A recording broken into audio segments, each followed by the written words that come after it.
Since passive investments have traditionally, as a group, outperformed active investments due to their lower cost and tax efficiency, I begin assuming that passive investments are the way to go.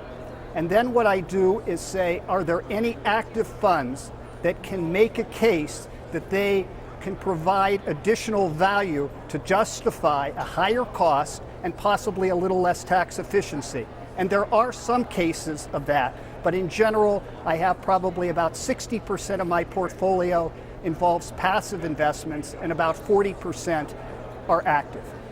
Can you give us an example of a type of actively managed product or investment that you decided to include, and why? Here's a couple of examples of some active funds that I have chosen that I thought added something that a passive investment doesn't have. So for example, in the Pacific region where a lot of companies are growing fast, you might have some great companies that you and I want to invest in but aren't in the index. Therefore, I'd like to choose an active investment company that is able to identify companies with growth potential but haven't yet made the index that they're measuring.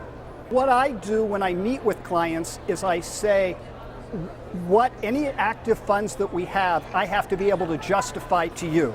So what I do is I explain to them what the expense ratios are, what's been added in order to get the active funds, and therefore I have to be able to tell them the story.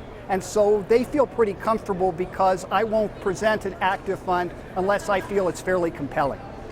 How would you characterize the active-passive debate, and where do you think in the end it will wind up?